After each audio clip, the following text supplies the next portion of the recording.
Hello, स्वागत छ सबैजनालाई मेरो युट्युब च्यानलमा। अनि आज चाहिँ म तपाईहरुलाई चाहिँ यो OnePlus को नोट N20 को बारेमा चाहिँ एउटा सानो भिडियो बनाएर आइरहेको छु। आज चाहिँ म यस मोबाइललाई चाहिँ अनबक्सिङ गर्ने छु अनि यो अनबक्सिङ भिडियो पनि हेर्नु होला। त्यही नै गाइस, कस्तो लाग्छ अनि लाइक कमेन्ट शेयर गर्नु होला। यो भिडियो कस्तो लाग्छ, कतिको राम्रो लाग्छ, के लाग्छ तपाईहरुले अनि कमेन्ट बक्समा भनिदिनु होला।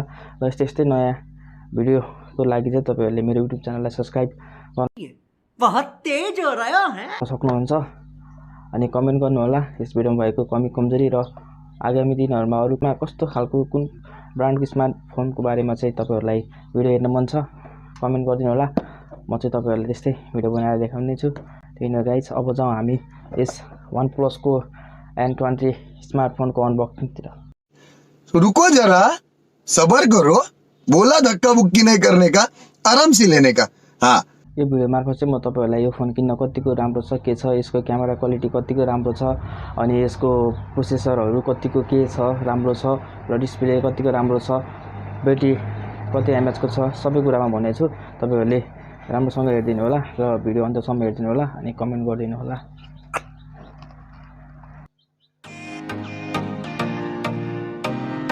OnePlus नोट N20 को चाहिँ अनबक्सिङ गर्नलाई हेर्नु होला। अब यसभित्र के छ, कतिको राम्रो छ भनेर चाहिँ टक्क बुझौँ। गाइस, यस्तो दामी स्मार्टफोन टक्क बक्स चाहिँ यस्तो गाह्रो छ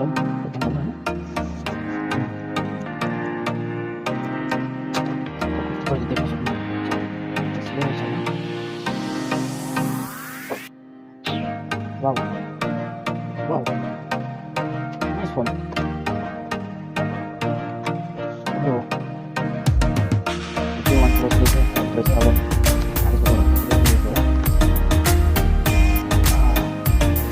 you see clearly you guys can do it.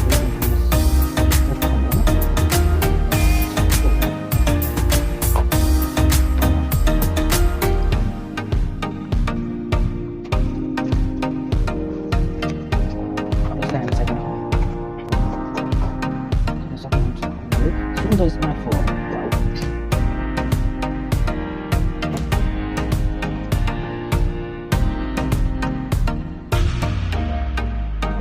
हामीले त्यति स्वादको फास्ट चार्जिङ रहेको छ। तपाईले देख्न सक्नुहुन्छ यसमा चाहिँ त्यति स्वादको फास्ट चार्जिङ दिएको छ। यो हाम्रो अर्को सुन्दर टाइप सी केबल दिएको छ। रेलमा टाइप सी केबलमा चाहिँ टाइप सी केबल दिएको छ।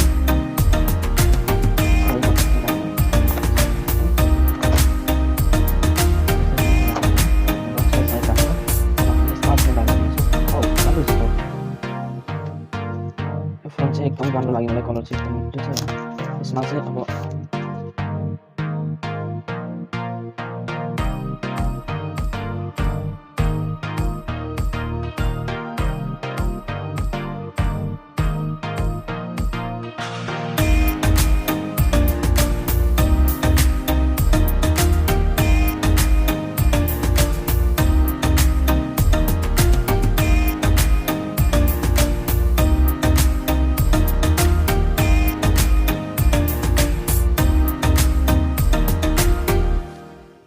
यो स्मार्टफोनको डिस्प्ले चाहिँ 6.56 IPS LCD 60 हर्ज प्यानलको चाहिँ डिस्प्ले दिएको छ।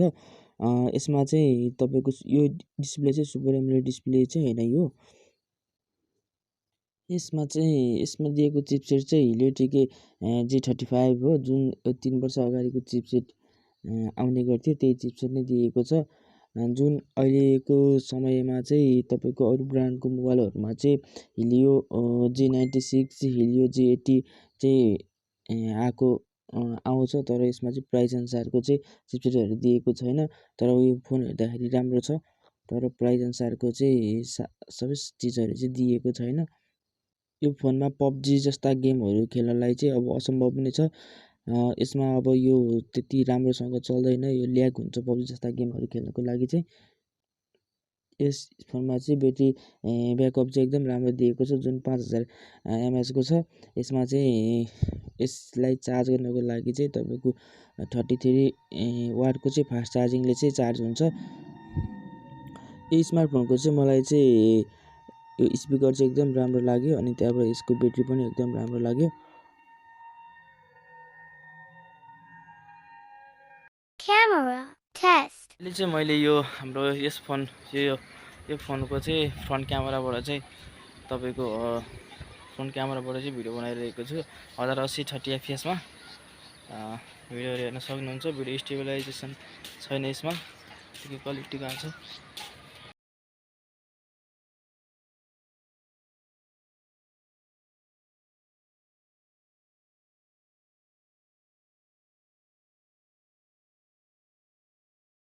TFPS-बाटै रेकर्ड गर्न मिल्ने रहेछ।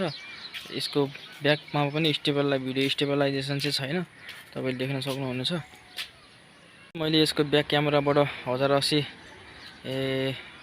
30 fps मै भिडियो रेकर्ड गरेको छु। यसको चाहिँ 4K भिडियो चाहिँ रेकर्ड गर्न मिल्दैन रहेछ।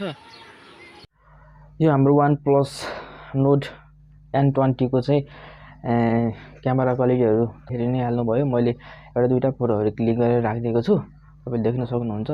मलाई चाहिँ त्यस्तो के लाग्यो त्यो यतिको फोनमा, तर यो भन्दा पनि मैले सोचेको अनुसारले चाहिँ OnePlusले चाहिँ यो यतिको रेन्जमा पनि यो भन्दा पनि राम्रो क्वालिटीको क्यामेरा निकाल्नु पर्ने थियो। रुको जरा, सबर करो, बोला धक्का बुक्की नहीं करने का, आराम से लेने का। हाँ, कस्तो लाग्छ, कतिको राम्रो लाग्छ, के लाग्छ तपाईहरु आफै विचार गरेर लेख्नु होला। मलाई चाहिँ ठिकै लाग्यो स्मार्टफोन। यतिको प्राइसमा अरु कम्पनीको फोनहरुमा चाहिँ अलिकति यो भन्दा राम्रो क्वालिटीकै पाइन्छ। अब यो नै ठिकै छ। यसको मलाई राम्रो लागेको कुरो भनेको चाहिँ तपाईको ब्याट्री। यो चाहिँ 5000 देख्दाखेरि जतिको फोन राम्रो छ त्यति भित्र त्यति इम्प्रुभ भएको छैन। मलाई चाहिँ ठिकै लाग्यो यो फोन। तपाईहरुले विचार गरेर लेख्न सक्नुहुन्छ। त्यही नै गाइस, भिडियो कस्तो लाग्यो अनि like comment share and subscribe गरिदिनु होला र मेरो कमी कमजोरीहरु तपाईहरुले बताइदिनु होला। म नेक्स्ट भिडियोमा त्यसलाई पनि सुधार गरेर हाल्ने नै छु। अब यति भन्दै आज चाहिँ म हजुरहरुसँग बिदा दिन चाहन्छु। फेरि नयाँ नेक्स्ट भिडियोमा भेटौँला।